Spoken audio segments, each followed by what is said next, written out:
first and foremost, if you're going to make a boundary for anything, it's got to be that space in between. Like, I'm not saying yes, I'm not saying no, but I need to sit with it. Right. Is sticking with it because you know, even though it's uncomfortable, in the long run, it's going to pay off.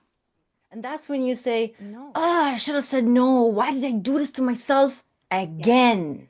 Yes. Why did I Again. do this to Again. myself again? I Mhm. should have known better. Why didn't I Mhm. just say no?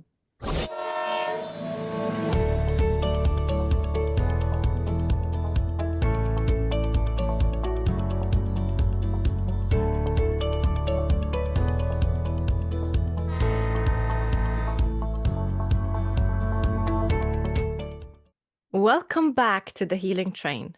What a journey it's been. Last season was full of truth, tears, breakthroughs, and deep connection. Thank you for showing up, for listening, and for being brave enough to heal with me. This season, we're going even deeper. Expect raw, honest conversations with guests from around the world, survivors, experts, healers, each bringing powerful stories and wisdom to remind you you're not alone and your healing matters.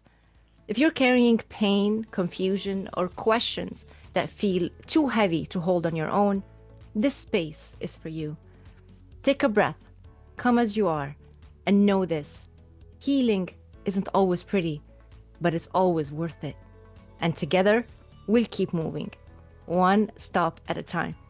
So hop back on and let's ride. Let's meet Sarah, a rebel with a pen and a mystic at heart, crafting stories that take you from fantasy to reality. Her mission is to empower professional women who want to ditch burnout and overthinking by saying yes to what turns them on and hell no to obligations that sabotage their health and relationships. Her approach gives their brain something to chew on while allowing their inner spiritual badass to shine through. As master crystal healer and double certified Reiki master teacher, because let's face it, that's two times the fun, she blends her spiritual expertise with writing to bring you entertainment that makes you go, hmm. When she's not writing tantalizing stories or guiding your journey, she enjoys family time, sipping matcha tea, and date nights with her hubby, rocking the concert scene. Let's have this beautiful conversation with Sarah. If you invite someone into your home and they start breaking things and insulting your decor, you don't have to hate them, but you wouldn't invite them into your home anymore.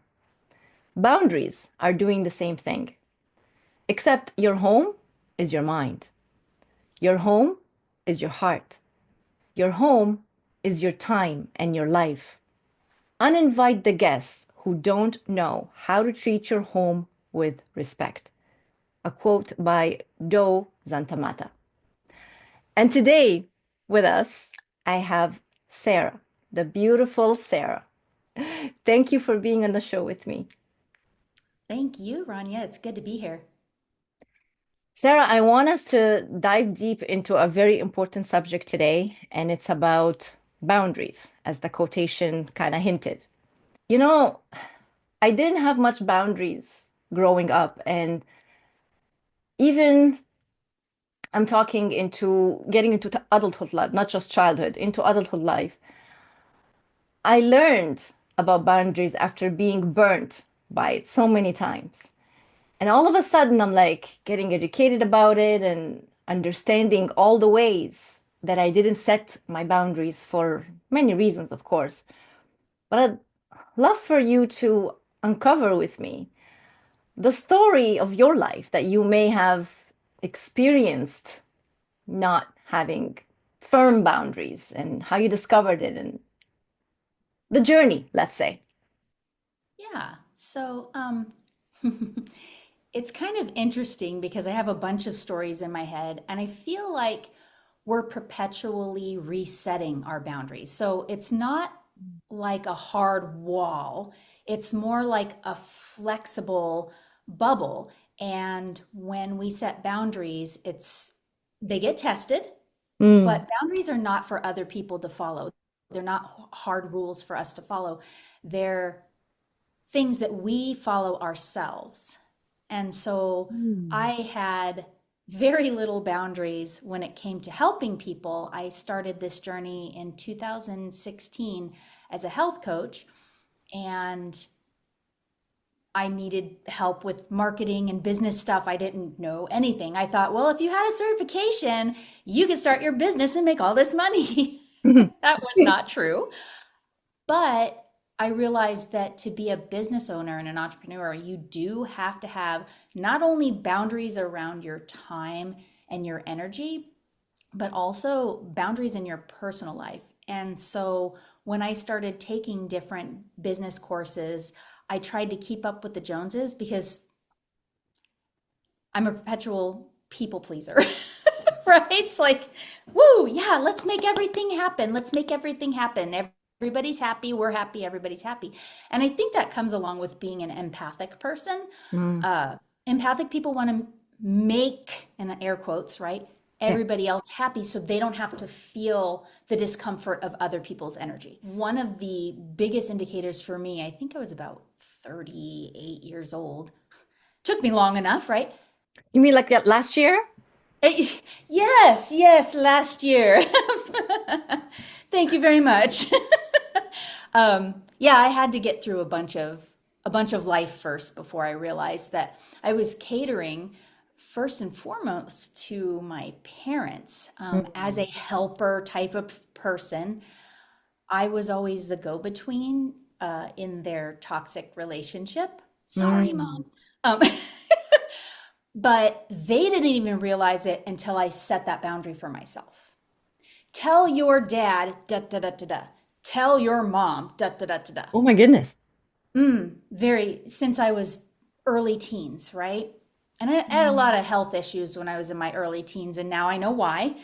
Because emotions actually sit in your body, and your body keeps the score. If you've ever read that book, it's wonderful, right? And I didn't realize that I was just pushing down my emotions and just leaving them there because they were so uncomfortable to feel. And when I put up the very first boundary of, I'm not going to tell him that, you tell him that.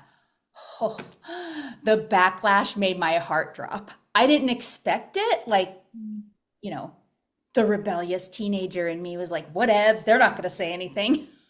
But deep down inside, when my mom came back and said, I've never had you do that. Oh, it Oh. was awful. It was the most awful feeling to have my mom backlash at me for actually holding a boundary for the first time in my life. Right. So, yeah, it was insane. But I kept it and I sat through that uncomfortability. Oh, is that even a word? I just It made up a is. word. I gotcha. Um, but I sat through it and it was very uncomfortable. And now I'm here and they still try to do it every once in a while. And I just say, no, no, thank you. Mm. No, I'm not. Well, you need to tell. No, no, I don't. I don't need to do anything because Mm. this is my life and I get to help the people who I want to help and not the people that I feel like, oh, well, they're unhappy, so let me make them happy. And I think that's one of the biggest things that I learned about setting boundaries, Mhm. besides the fact that they're not for other people to follow, they're for us to follow, Right. is sticking with it because you know, even though it's uncomfortable, in the long run, it's going to pay off. No, totally. Everything you said, like I want to say ditto, but not the tell and tell and tell. I didn't have that one. Uh, but Sarah, I truly feel the lack of boundaries, of us knowing not how to even have boundaries as we are growing, comes from our upbringing. And a lot of times, I mean, we're not here to roast our parents and make them bad people. It's No. just we need to call it what it is. That this is where it stemmed from, you know? Mhm. And that's all they knew. That's all they know. And that's what was passed down. They were raised that way, right? Yeah. And it's not about excusing anyone's behavior. It's just about recognizing and being aware where it came from, right? So I can sit here and take ownership and say, I didn't set my boundaries because as I was growing up, I was controlled and I wasn't allowed to set boundaries, if that makes any sense. Right. I wasn't Mhm. allowed to think for myself. I wasn't allowed to figure out what it is I even like and what it is I don't like because I was told what I'm supposed to like and what I'm not supposed to like and what I'm supposed to do and say and eat. And to Mhm. someone listening to this, they'll be like, oh my God, Rania, I feel so sorry for you. This is how you grew up. But I mean, yeah, okay, this is how I grew up. It wasn't that bad. It wasn't all that bad. Right. There were good times, there were happy times. But the bottom line, again, it's not about roasting our parents. They weren't aware and they're still not aware the damage that it causes on their Hmm. children by being overprotective, by being somewhat controlling, telling you what to do, how to live, and so forth.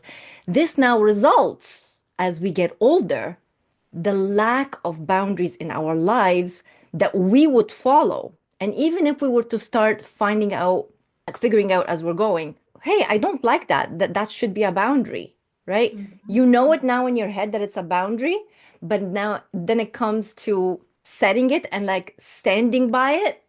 Why do you think this happens? Why do people come at this point where, okay, they figure out that they have to set the boundaries, but they can't maintain it, and especially with the closest people in their lives? Yeah, that's a good one because ultimately we love these people, right? It's easier to set boundaries with somebody you have no idea who they are. You're at the grocery store, they're being a jerk, whatever, whatever. Yeah. It's not a big Doesn't deal to bother be you. like, "Shh, that's no big deal. You don't love that person, you don't know that person from Adam." Mm, When it comes to people that are closest with you, they get away with a lot more. And the perfect example is for mothers, right? mm, They love their kids so much. And the kids push their buttons a lot. They need true. us in the beginning, but then when they start to be more self-sufficient, they Mhm. still try to pull shenanigans, and then they're testing our boundaries of what we're willing to do for a self-sufficient person versus what it was when they were little and they actually needed our help, right? Okay. So I think that's an important thing for, especially for mothers, Yeah. is those boundaries are also with your kids, even though you would die for your kids, right? You would die for your kids, you love them. However, when you're not taking care of yourself and having those boundaries, Mm, they will walk all over you, mm, and then you become drained of your mhm. energy and you become drained and you're not the same person. And then you are 15 years down the road as a mom and you forget who you are. You completely forget who you are. No, that's a good point. It's a different angle of looking at boundaries, you know. So we were discussing at the beginning how people are crossing our boundaries and why we even ended up in this situation. How come we never set it and how come we don't maintain it? And then there's the other side of it, which is the healthy boundary that we need to do that is necessary, especially in a relationship with mother and child. That's very important. I'm glad you did mention that. Coming back to people who have experienced unhealthy boundaries or weak boundaries, right? Mhm. What do you think some signs are, just generally speaking? The first Yeah. thing, the first thing that popped into my head was when you say to yourself or to somebody else, well, okay, just this time. Ah, that's a good If you're one. saying that over and over, that's a You're making an sign that maybe exception, your boundaries, yeah. but it seems that you're making an exception all the time. Yeah, exactly. I mean, you can always make an exception. There's always exceptions to rules. But Yeah, with boundaries, if you find yourself saying that quite a bit, it's a pattern. that's when it's time to reevaluate. That's how you catch yourself. Hmm. You're like, It's important to listen to yourself too, because there's that internal compassion. We beat ourselves up in our head because that's how we were conditioned as children. Like, You don't have the authority. You don't know what you're doing. You have to be told what to do. And I Yeah. find, especially in the coaching industry, a lot of people grasp onto the coach saying, "Oh, tell me what to do, tell me what to do." And that's where I see the coaching industry kind of breaking apart because people are realizing that they have more power than they were always taught or raised to believe. And the boundaries is the first step in that, right? Yeah. Being aware of it, I guess, is the first step, but then the boundaries are the next step. And then continually being aware of that self talk in your head Mm-hmm. is a really important thing to renew your boundaries often. Mm-hmm. Mm-hmm. There's one more sign that I thought of while you were speaking, Mhm. which is when you say yes and you really want to say no. And it's a little bit different than the one you said, which is just this time, making the exception. You are saying yes, right? But then there's the chronic yes, I guess. I don't know what, and I'm not sure that's the Yeah, right word, but it's a yeah, chronic yes, where it's like you almost feel like you can't say no because you're going to upset someone by saying no, or that it's selfish to say no because you should be sacrificing for other people all the time because that's how you prove your love. yes, yes, you hit the nail on the head for sure. Yeah, when you say yes all the time, when you want to say no, just remember that when you say yes, you're saying no to yourself. Yes. Hmm. Hmm. Let that sit in there. Let that Yeah, hit let's you. sink that in right there because that took me a long time to learn. And I think there's a book, and I can't remember who it was. Oh my goodness. But there's a book, it's called The Power of Saying No. Oh, Hmm. excellent, excellent book. Maybe we can find the Amazon link later, but and put it in the show notes or something. It's funny how you said that a few months back I was invited to do a presentation in a group that I'm part of. My topic was the power of no. So when you Mm, just said the power of saying no, I was like, hey, that sounds familiar. I'm like, oh yeah, I did a presentation on that. hmm. I just remembered. But yeah, I'd love to find that book and definitely give it a read. Yeah, definitely. It's I would excellent. say one of the main things for me when it comes to setting boundaries, and you can also possibly relate as an empath, is that once you become aware of how it affects you in your body, I get to feel things that I don't even know how to put into words. Maybe you could be better at it than me in expressing that feeling in your gut, in your heart, when you're in a situation and you're being forced into making a decision on the spot, and you're Mhm. like, you have the yes and the no at the same time, and you want to say yes and you want to say no. That struggle, you know what I'm talking about? Something Yes. happens within you. Can you do a better job than me and and express it better? It's an internal struggle for sure.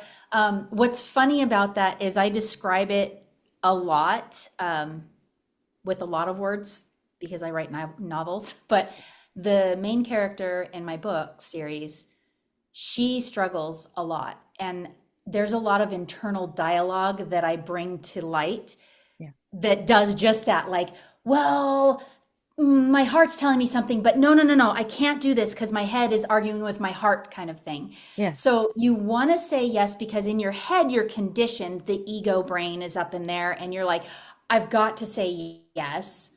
Otherwise, nobody will love me, right? Mm. But when you say no, it's an uncomfortable feeling. It could be in your gut. I use human design for a lot of that to see where people are at in their body because human design uses your decision making tool, your authority, your inner authority, to make that decision, right? So for the what are called generator types, they feel it in their gut. They feel the yes and the no pull in the gut.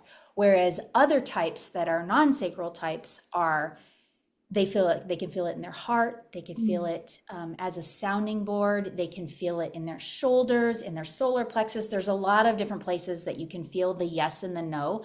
Mhm. And the yes, in for my body personally, right?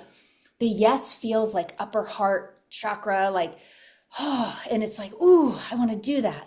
Yeah. And then the no feels like an aching in the gut, like I'm very nervous, this is not for me. Yeah. But when we say yes anyway with that nervous feeling in your body, Yeah. that's when you'll start having hurdle after hurdle after Yep. hurdle. And then it feels forced. And then you're Yep. draining your energy. And then you start heading towards burnout, which is really not happy places to be right there. Totally. And that's when you say, oh, I should have said no. Why did I do this to myself Yes. again?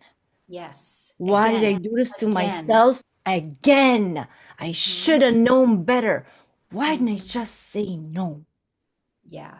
That's why I give myself space. And that's a good tip for people too. It's like, don't ever feel like you have to be forced into something. So there's several different authorities in human design. Half of the population basically are emotional authorities. And what that means is they go through an emotional wave to get to clarity before they can say yes, before they can say no. But they can't go on a high, they can't go on a low. It has to be a clear. But they have to go through the highs and lows before they say. So that scare tactic, scarcity type marketing, like, oh, buy my stuff now and for Mm. a limited time. Mm. The first and foremost, if you're going to make a boundary for anything, it's got to be that space in between. Like, I'm not saying yes, I'm not saying no, but I need to sit with it. Bottom line. And that right there will give the space you need to dip into your heart to see if it's right for you or your gut, whichever way you make decisions, right? Mhm. Instead of being in the brain and trying to overanalyze it. Totally. Totally. Easier said than done. I know. It is easy. You're right. You're right. I do believe though that with practice, like everything else, Yes. when you practice listening to your gut feeling, your emotions, when you practice saying no and realizing that, hey, it wasn't so bad after all, or seeing that people start to change because they're starting to respect you more Mm-hmm. for you saying no, right? Mm-hmm. You may get the pushback at the beginning, right? And Oh, yeah. with everything else. Mm-hmm. And I'm talking here again about our relationships as adults with other adults. I'm not talking about the pushback between the mother and child where there's discipline Right. and they're still needing guidance. I'm talking Yes. about, yeah, our relationships with our partners, with our parents, with our friends, with our work. Mm-hmm. We notice like this is one of those things where it's like it's in every interaction, right? Mm-hmm. If a boss were to come and ask you to stay late and then you keep staying late and now you're giving up your time from home, you're backing out on plans and promises you've Mm-hmm. made, you're missing out on your child's birthday, you're missing out on whatever, some event. Oh, you ask for time off. No, sorry, we need you at work, so you cannot take the time off. And then now your whole family is paying the price for this because you're not setting your boundary. And Mm-hmm. I have no idea where I came up with that subject there about work because I'm there's many loving things it. that we could have talked about, but that's the one that came up right now because Mhm. it is one that we all experience. We all go to work, Yes. right? Mm-hmm. We all need the paycheck, Mm-hmm. right? So guess what's there? What is the big word here? You might catch on it. What are we feeling would happen if we were to say no? There's what? Oh, Fear. fear. Fear. Fear of losing your job if you say no to your boss, fear of not being helpful to your coworkers. I mean, I have a billion of them, I'm sure. Yeah, But yeah, it's fear. fear. Fear Hmm. is a culprit. Hmm. Why don't we set boundaries? We're scared. We're scared that if we were to say no, set the boundary, that people are gonna think that we don't love them, that we have to Hmm. prove it by saying yes, that we will lose our job or we will not get the promotion or will be treated terribly, that our coworkers are gonna think that we're bad people, Hmm. that My partner is going to think that I don't make him or her a priority, and that's why I said no, or I set the boundary and I said I'd rather do this than that, that I'm being selfish, that my Mm-hmm. parents are going to think I'm being disrespectful, because that's how Mm-hmm. parents turn it around on you, right? They don't care Yeah. about all the other stuff. The only thing that could hold on you is that, hey, you're being disrespectful to me because you said no, or because you're Yeah. setting that boundary and saying, I'm sorry, that's not okay with me, right? Yeah. Because parents are under this impression that whatever I say goes, and whatever I tell you, you must do. That's how you show you love me. That's how you show you respect me. Yep. That's how you show your loyalty to me, because after everything that I've done for you, Mm-hmm. I've raised you, I've brought you into this world, I paid for your education, and now you have the audacity to tell me no, Mm-hmm. as if it's something you now owe, right? And a lot of Yeah. times we don't set boundaries because we feel like we owe this person something. Yes. Like, I have no idea where all these things are coming from, but they're just coming right now. They're just like boom, boom, boom. They're flooding through. As you can tell, I've had issues with setting boundaries. And also, as you can tell, I've done a lot of work. And that's why it's an important subject for me. It hits home. Mm-hmm. And I know I've made a shift. I definitely have made a shift somewhere throughout my journey of healing where I learned that no, I'm going to say no in a nice and kind and compassionate way. It could be firm, but Mm-hmm. not aggressive. I guess that's the right word I'm looking for. Yeah. Firm, but not aggressive. It could be done Mm-hmm. kindly, Mm-hmm. right? Uh, Absolutely. and I know that I was kind of like I'm going back to me now, my story of my life, and I was probably setting boundaries, but not recognizing that that's what I was doing. I used to call it, hey, I just need to stand up to myself. So that's the term I Mm. used to use for me. I didn't Yeah. know what boundaries were and all of that stuff, but I used to call it I'm standing up for myself. I didn't know I was doing it. Yeah. What I want to get to is we talked about fear, right? Mm-hmm. And there's two other emotions that I say come up when it comes to boundaries: rejection Mm-hmm. and abandonment. Yes. You want to talk with me about that? Yeah. Our tribal ancestors, because we all come from cave people, right? Um, if you got kicked out of the tribe, you literally died. And so we brought that with us ancestrally up into the point. Like we don't have saber-toothed tigers anymore, Yeah, right? yeah. Our saber-toothed tigers of today are social media, right? That's a And good one. somebody Yes. saying, "Oh, I," what's really funny is when I first started doing energy healing work and I was Mhm. shifting over to that. I was always interested in chakras and things like that. And I thought, oh, this is cool, but oh, it's against my church upbringing, right? Mhm. I reposted something a long time ago about chakras and I thought, oh, this is really cool.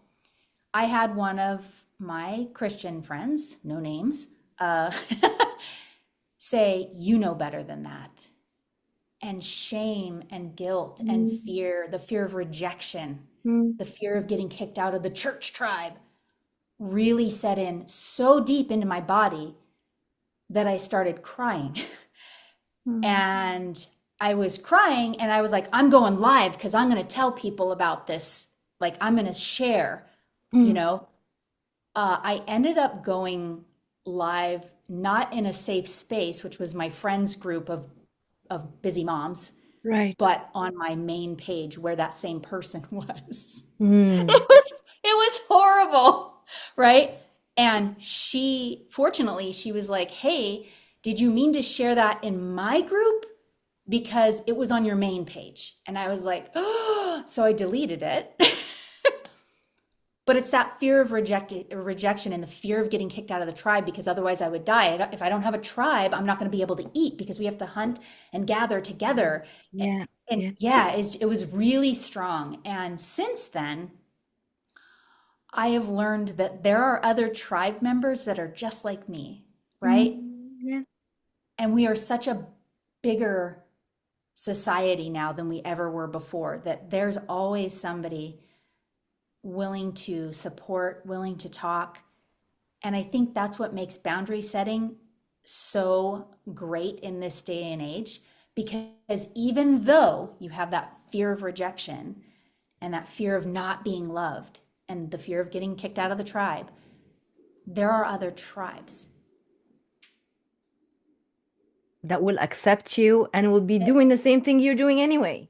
Absolutely. They feel the same as you. They have similar beliefs. I have gone from being a part of a church religious group tribe, right? Mhm. To completely going over to like the spiritual side and one of the things is there's everybody in between. We Mm. can all find common ground, and that's what's so great about human beings in this day and age, because there's no left and right, there's Yeah, no black and white or no black and right white. and wrong. There Exactly. is so much gray matter in between, and there's so many people that we can find common ground with that there's really no need for shaming or blaming or, you know, we're all rule breakers in a sense. Well, We can find our tribe. if we were to break it down again, and I don't want us to get too much into that because that can take us down a rabbit hole, but if we were to Right. see where did it actually come from? Where did this black and white mentality, rules, control, power came from? We're talking like back from the days Way back. way, when the Bible Yeah. was written. Yep. Okay? Pretty much. When religion and politics were hand in hand, they worked together for Hmm. ruling and controlling and keeping things in order, right? To Yes. to to law, like law and politics and religion, everything was together, and then it became that God said that. If you Hmm. if you don't know what to say, oh, God said that. Then everyone will just have to Hmm. listen, right? Oh, the Bible said that, right? It's written in the Bible. And of course, at some point, you'll see it written in the Bible. But anyways, that's another story for Yeah. another day, Eventually. Yeah, that's right? well, and the fun fact about that is like during the 15th or 16th century, I can't remember, I'm not a huge history buff, but that is when the only person who can tell you what to do or absolve you or talk to God was the priest, was the king, actually. Yeah, And it's like, wow, one person has all this power. yeah. And you see that perpetuated in different eras throughout time. And Mhm. it's like, wait, in America, that control thing is very much alive and it's very much in the White House. And I always tell people, you're not voting at the polls, you're voting with the almighty dollar, right? So what you spend your money on, what you spend your time on, that's another rabbit hole. I'm not even going to get into that. But I know. the way the system is set up is it's to perpetuate fear, to control the people. And then a lot of us get caught up in that Hmm. fear. Hmm. And those of us who set boundaries and feel into what's right for us, Hmm. as if it's right for us and it's for the highest good. And I think Oh, Colette yeah. Baron Reed says that if it is for you and it's for the highest good of you and everyone, Hmm. it's not going to be it's not going to be a lost goal. It's not going to be a lost cause. If it's good for you, it's good for everyone. If you really want to have a fulfilling relationship with someone, that's not just for you. You could be walking down the street and holding hands with your partner, and another person can see that and be like, oh man, that's so great. I'm going to be more loving, or I'm going to be a more loving partner, or whatever, right? So Yeah. it's perpetuating good. Now, if you're like, I'm going to kill everybody, that's not perpetuating good. That probably didn't come from source energy, right? That probably didn't come from your heart. Yeah. Yeah. But kind of get the gist, right? Totally. Totally. Yeah. A brief stop at a station. Those of you who ended a toxic relationship, share with someone who will benefit from your experience. We are here to support each other. What happened after you stood up to yourself, called them out, or maybe broke up and left them? Did they act surprised like they never abused you? Hoovered, tried to get you back? Fake apologies? Fake promises to change and be better if you just give them one more chance? Or did they cut you out like you never existed? Tried to ruin your image and reputation? Made up lies to anyone who would listen in your circle? Or maybe found the next victim to replace you in a jiffy? Share your story. What did you do? How did you feel? How did you get yourself out? What gave you the courage to stand up to yourself and take action to save yourself? What were your main struggles? What was the most difficult thing you had to overcome after you left them? Send a voice note recording up to 5 minutes answering these questions, which will be in the description in the notes. Telling your story with the intention to help others in their journey of reclaiming back their power and healing. Send to guest@healingtrain.ca. Stay tuned for this special episode. Be ready to listen to inspiring and life-altering stories, real, raw, and remarkable. You don't want to miss this journey on the Healing Train. This show is proudly sponsored by Say It Out Loud GG, led by the inspiring Judith Diaz, an avid change maker and passionate advocate for speaking up and raising awareness. The Healing Train podcast is honored to have her support. Now let's get back to the show.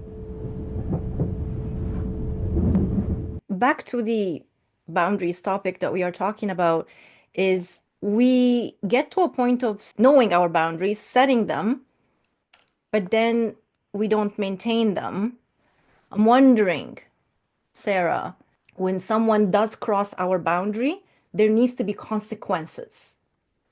Why is it we don't follow through with the consequences that we have laid out and chicken out at the last minute?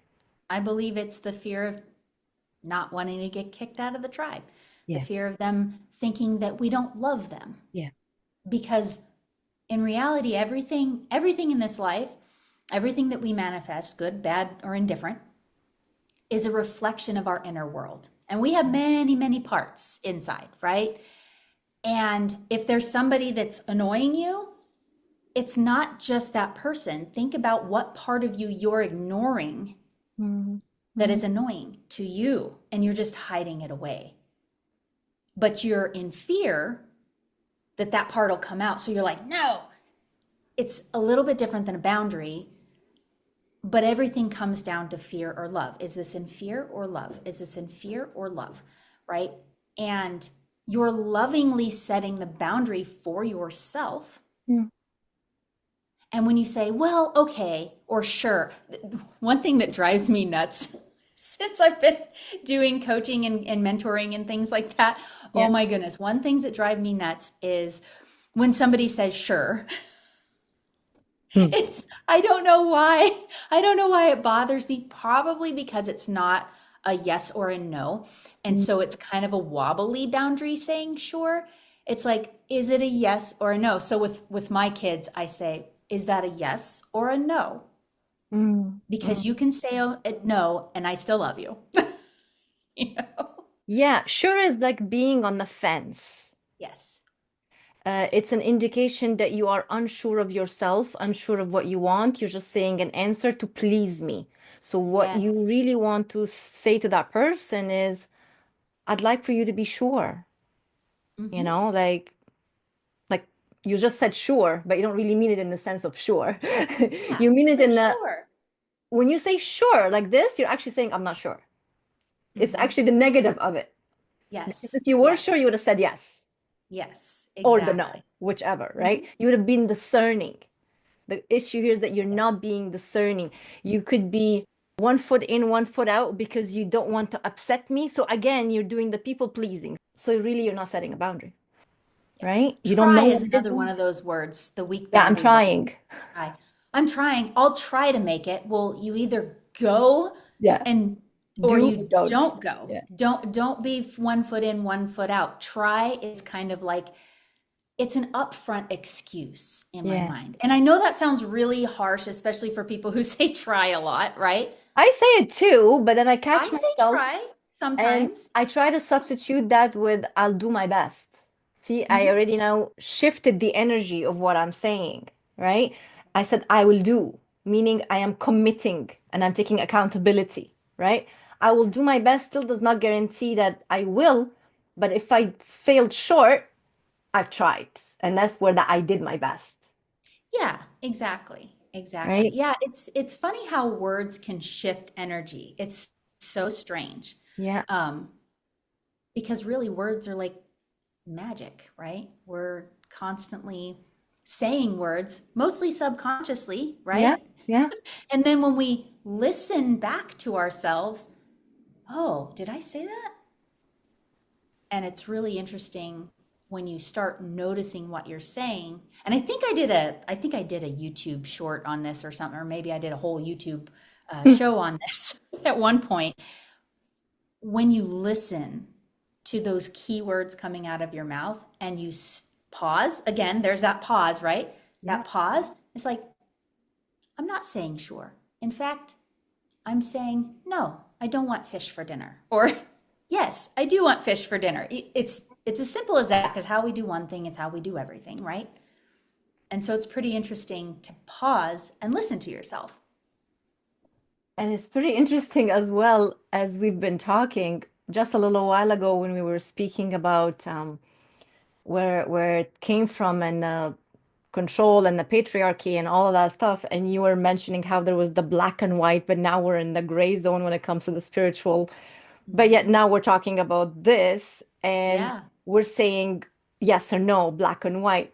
So to some people, they may think we're being hypocrites by saying black yeah, and white, good gray, point. but then now we're saying, oh no, but there's the gray and then there's the black and white. You know what I'm saying? Mhm. Yeah, So I know I just confused everybody by saying what I just said, but it made sense to me. but yeah, but here's the thing, and this is how people can sometimes gaslight you, right? By catching certain things you say and you go, you just contradicted yourself. You were just Mhm. talking about it's okay to be here and here and here and don't have to have the black and white as it once was. But yet now you're talking about this subject because it suits you and your needs. Now you're Yeah, saying it needs to be a yes or a no, black and white. So which one is it, Rania? Is it the black and white or is it the gray? Which one? Which one? Which one? You know? And that's yeah. when you're like, I don't even know how to respond to that right now. I can explain it in the way that at the end of the day, you are your own authority. And if that doesn't resonate with what we're saying, if it doesn't resonate with you, please feel free to leave it alone. Release it, let it go with love, right? If it does resonate, like, wow, I might say try a lot. Let me just check in with myself. That's the gray part, right? That's the gray part. And some people, when they're first starting out in this journey, need a framework. Mm, So stepping back and just noticing what you're noticing the tries, noticing the word sure. mhm. Come back to your own authority. Come back to, because the black and white of politics and religion and all that, like the two things you never talk to your friends about, politics and religion, if you want to Yep, keep friendships, right? totally. However, there are some friends you can talk politics, even if they're on the other, like you have difference of opinions, Mhm. there's a mutual respect. And Yes. so to bring that mutual respect into what you're saying and how you're saying it, right? Like, oh, I'll try. Oh, I just said try. Wait, do I really mean that? And that's where that gray area, you get to step back and think. Because especially in this world with the instant gratification, like the instant download of the video games or the instant social media for the dopamine hit, right? Like there's so many instant things that go on these days that are kind of programming our minds. I don't want to say programming our minds. There's another gray area.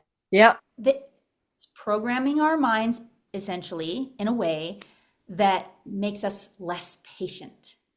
Yes. And when we sit back and we take that pause, fun side note, there is a coworker who is extremely demanding, and this particular person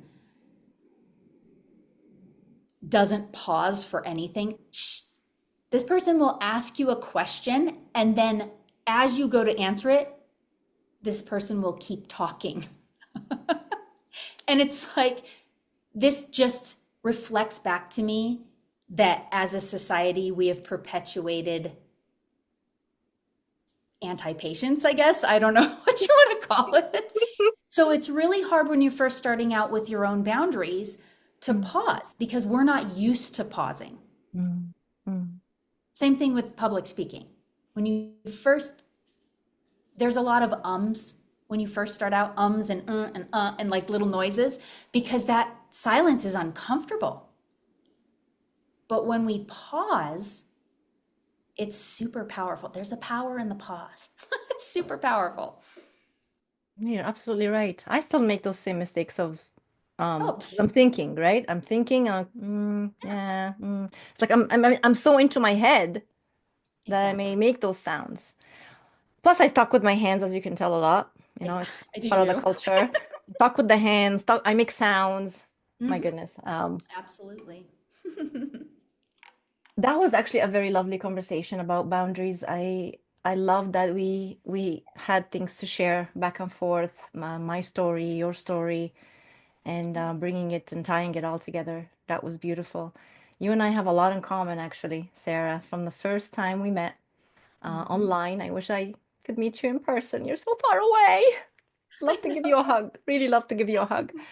But yeah, we hit it off from the first time we met online, and we discovered that we have so many things in common. You mentioned energy healing, and so do I. Crystal healing, Reiki, writing. I discovered that we have in common is matcha tea. Yeah. I didn't know you like matcha tea so much, and I was watching one of your videos on Insta, and you were just making it in such a calm. And then when I was watching it, I was almost meditating, watching you get the cup, pour the water, and stare at it. It was just beautiful. I was like, hey, she likes matcha tea too. And for me, it's new. I've only been introduced to it recently. I would say maybe a year and so. And Hmm. and now I finally decided to buy it and make it at home, test it out. I'm making matcha lattes now, so it's nice. Yum. That sounds so good. Hmm. Your background there, as Hmm. if you are on YouTube and watching this, if you are listening to this only, there is a background that says Mystical Love, and it's the cover of your award-winning published book, I'll say. Yes. And there is a sequel coming up as we are recording right now, but by the time probably this is released, your book will be out. I'd love for you to talk about your journey of writing. I'd love for you to share with us about your books and the work that you do and how someone can get in touch with you because you're just a beautiful person. I'd love people to benefit from your energy. Yay. Thank you. Yeah. So, see, I said again, but I paused long enough to, And you to caught know it. that I said. You caught it. That's what we do. We catch it. Yep. We catch it. I'm telling you, it takes practice. Yes. Really, a lot of like with boundaries, like with everything, it takes practice. But when I started my writing journey, I was about 14, actually. And I wrote, I guess it would be a short story about a high powered female lawyer who gets violently assaulted by a vampire. Oh boy. And so when you're 14, especially when you're a church 14-year-old, Okay.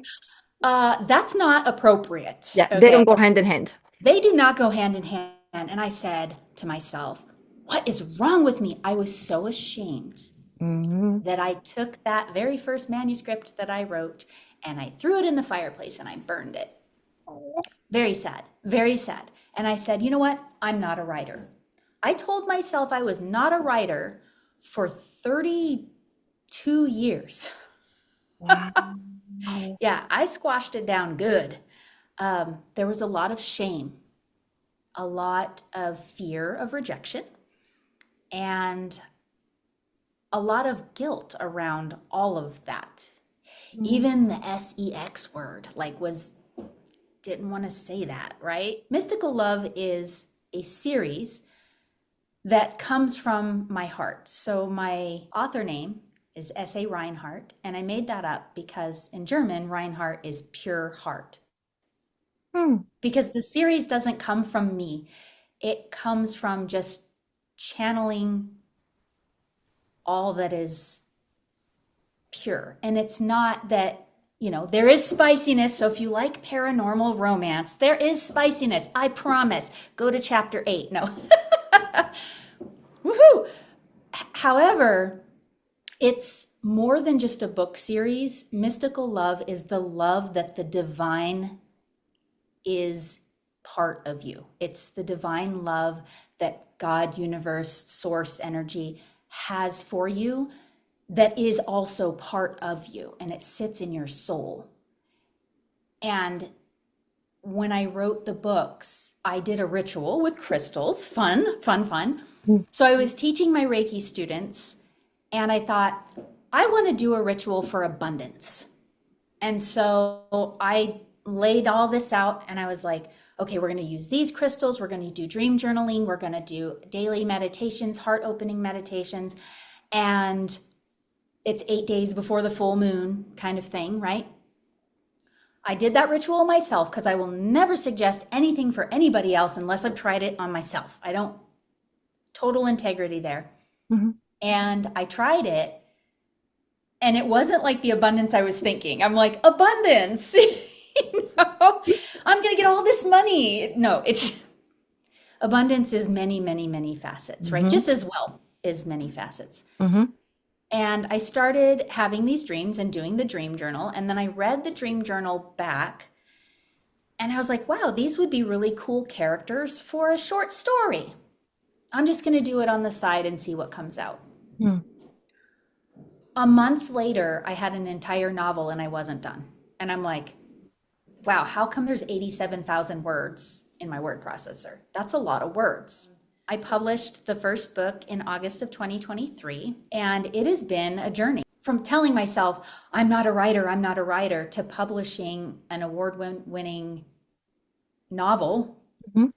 It's been a crazy, eye-opening experience, but mostly what I get out of it, and what I always encourage other writers to do, or people who say they want to write something but they haven't taken that step yet, Mm-hmm. is just start. Mm-hmm. Don't label yourself, Mm-hmm. and release the shame and the fear and the guilt that has come with the stopping or the sabotaging of yourself. Just let it go. Just do it for you. And if it's meant for something Bigger. for other people, Mm-hmm. you'll share. You will share. My goal with the book when I published was to entertain people, of course, but at the same time, the story that I tell about the main character, the main female character, is allow yourself to heal, allow yourself to step out of what you know and into the unknown, because you never know where it's going to take you. And it takes you to some pretty incredible places, I gotta say. She gets to have real love. She gets to not be burnt out so much. She burns herself out a couple of times just pushing at work and pushing and pushing. She's a therapist. Does she learn to have boundaries? She does learn to have better boundaries. He actually helps her because he's the more adventurous one and things like that. And he helps her with those boundaries. Like, you don't need to work yourself to death. I'm just gonna take you hiking and stuff like that. So it's pretty cool. The balance between masculine and feminine, healed masculine and healed feminine energy, the balance between the two is really incredible. And I didn't ever mean for it to be that way. It just ended up that way. And there are realistic things in it, like energy healing and chakras. You can learn about chakras through the book. You can learn about different crystals through the book and different psychic abilities. And when I say psychic abilities, I don't mean like I can tell the future. I mean like clairvoyance, being able to see things that are not actually there, being able to hear things, clairaudience, those kinds. I explain all of that in the book from a spiritual teacher's perspective, who is played by the wonderful Douglas in the book. And so really, you can learn a lot about how energy healing can work for you if you just take the little nuggets. And so to accentuate those nuggets, I do have a group on Facebook that right now is free, and we're reading a different book, not my book. I want to gather the women who are interested in learning this stuff for their own healing and really helping them step into it with their own authority, not me telling them what to do or coaching them, but me just having them come back to themselves every time. Me as, hey, I'm a guide because I've learned this, I've walked through this path, and I really want to help people do that. And so through my writing, I do that. And for Mhm. people who are willing and ready to take it a step further, I do that with the people in my groups. You're holding the space. You're I'm providing that holding the space space. where Yes. everyone can show up because Mhm. they feel called. They're doing it Yes. because they feel called to it. And then they get to do the work themselves to uncover whatever it is that they need to uncover for whatever they need to work on. And you're Yeah. just facilitating. You're just there to guide, support, and everything happens organically, really. And Yes. whoever's meant to be there will be there. Absolutely. Absolutely. And we have a pretty good group right now, and we're leaning into the human design side, and some Mm. people are like, "No, that's too labely, blah blah blah." So that's outside of the book. I don't mention anything about human design in the Mhm. book. That's probably too much. There's so many things in It's there. too much. There's so many things. I use that as a gateway for them to know themselves, Mm, mm, right? And to not label themselves, because you can get that in human design too, right? Not label themselves, but to know themselves, really know themselves. Come back to mm, that inner child. And if you don't like the inner child wording, some people don't like that, then just coming back to like, what did I like when I was this certain age? When I felt the happiest, what did I like? What was I being told that I was crazy to do or I was weird or something like that? Go back to that person before she or he was told they were weird for that yeah. and just feel into that happiness, right? And that's what Sabrina does in the books. So the sequel basically just takes it to the next level. We talk about shamanism and things like that, Mm. and past lives, right? So My all favorite that wonderful subject. stuff. Super, yeah, super stuff, right? Super stuff. And so it's about more discovery of yourself. Mm. And there's spicy stuff in that one too. That book's called Wow. Souls Reconnect, right? And I'll give you the Amazon link. But for the most part, it's just a really entertaining way to kind of dip your toe into all of this energy work and healing and things that might seem out of the ordinary, Mm, but making it okay. mm, mm. I love how you combined the writing, where it's a novel, it's a little spicy, as you call it, and then there's that teaching part, and then there's that permission to uncover what's within us through what we're Mhm. reading and watching the story unfold, right? Or reading, I should say, the Yes. reading the story unfold and the events that take place and the transformation and evolution of the characters, right? Mhm. And we Yeah. could relate to it, right? There are people out there who's going to be reading, like it happens to me many times where I would be reading a book. To be honest, I don't read many novels or short stories. I'm more of a self-help, non-fictional Yep. kind of gal. Yep. That's been my interest most of my life. But I usually find myself in the story with the books that I'm attracted to. Mhm. Same goes for a show that I watch. I don't really watch TV much, but when I do watch a show, usually it's because it has a message, something Yes. important that I would learn from, other than that being entertained and just not doing something for a while and being, brain dead for a bit. But Yeah, I don't pretty do that much. often. Yeah, I don't do that often, but when I do, I get to choose. I pick what I allow, to watch and Yes. what I take in. I'm mindful of that. I find myself the character, right? Yes. And I'm living through the character. I could either see my past or I can see my present or I could imagine that could be me in the future. Yeah, absolutely. I think there are interesting a lot of things that we can tell about ourselves through reading stories, even if they're Yeah. fiction. There's always Yeah. a Yeah. lesson somewhere. Absolutely. I agree with you. I agree with you. I love that you're doing that work. I really do. You said your books can be bought on Amazon. Is that the only way to get them right now, or is there any other way on your website, perhaps? Or Yes, on my website. Let's see, by the time this airs, I have them in audiobook. okay. They are recorded by me. I I kind love of, audiobooks. I'll tell you that because I don't yeah, have a lot of right? time That's to read audiobooks to are read, so audiobook is the thing. I love audiobooks. My whole phone is full of different audiobooks and I love audiobooks. I'm about a 3 to 5 book person anyway. Couple of self-development. Every once in a while I'll throw in like a fantasy or something, just for Mm. entertainment purposes, but I just love to read and I love to listen. Mm. Stories are basically what weaves our lives together, right? Mhm. Everybody's lives together. And we Yeah. can find that commonality, like we talked about in the beginning, that commonality, Hmm. right? Hmm. That's important. When you finally embrace that there's an artist in you, that you are a creator, you're creative, and it comes in different forms, whether it be you're painting, you're a musician, you're a writer. There's no limit here to your creation. You embrace it, and you just see where it takes you. You Mhm. surrender to it, right? Yes.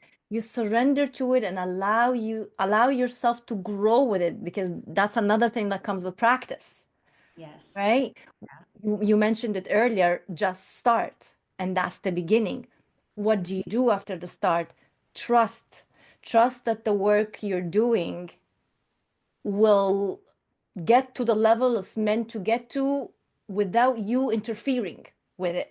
If it's Yes. meant to be big, it will be big. If it's meant to be just on a small scale, then it is. And perhaps you start small and then an opportunity comes out of nowhere that you least expect, comes and opens new doors, and voila, you know? So let's That's not how put it works. limits on ourselves. Let's not Absolutely. let's not do the labeling, which is I'm not a writer. Even I don't Yeah. even like saying I'm a writer, I'm a published author, because these are all labels, right? Hmm. Yeah. I don't like labels, period. And I know we use it in our language because that's how we describe, to express. Yes. But Yes. the bottom line for me is I don't like to identify myself or to identify anyone by a label because you limit them by that label, right? You are so much more than that one thing. You are so many things. These are the Hmm. things you do. That's not who you are. Another topic for another day, for another I know, episode. right? That's like crazy. And we can go on and on with this conversation. As I said, you and I have a lot in common. I hope that whoever listened to this episode all the way to the end, because this is going to be a long episode, I have to say, if you benefit from it, then that's great. And reach out to Sarah. All the ways to connect with her will be in the description, and to obtain your copy of her award-winning books, whether it be the first one or the sequel. Sarah, thank you so much. Any last words you want to say? I leave the floor to you. I'm all done saying what I needed Okay, to say. yeah. I just want to leave everybody with going back to the boundaries, Mm. just micro steps. I don't even like calling them baby steps. Just what's one thing that's been bothering you that you could set a boundary around? If you want to journal that out, journal it out. If not, leave it where it lies. But one thing, just one thing that's been bothering you, where can you put a boundary and just follow that one boundary and start there? I love that. Thank you, Sarah. We'll meet Thank again with another you. conversation, with another episode on the Healing Train. Before you hop off the train, if something in today's ride stirred something in you, don't keep it to yourself. Share this episode with someone who needs it. Hit follow and subscribe so you don't miss what's coming next. Want to dive deeper or have a topic you'd love us to explore? I'm all ears. Drop your questions, thoughts, or suggestions. We're in this healing journey together, and your voice matters here. Just drop a message to guest@healingtrain.ca. I am listening. And until next time, keep on healing you and keep riding with me on the healing train.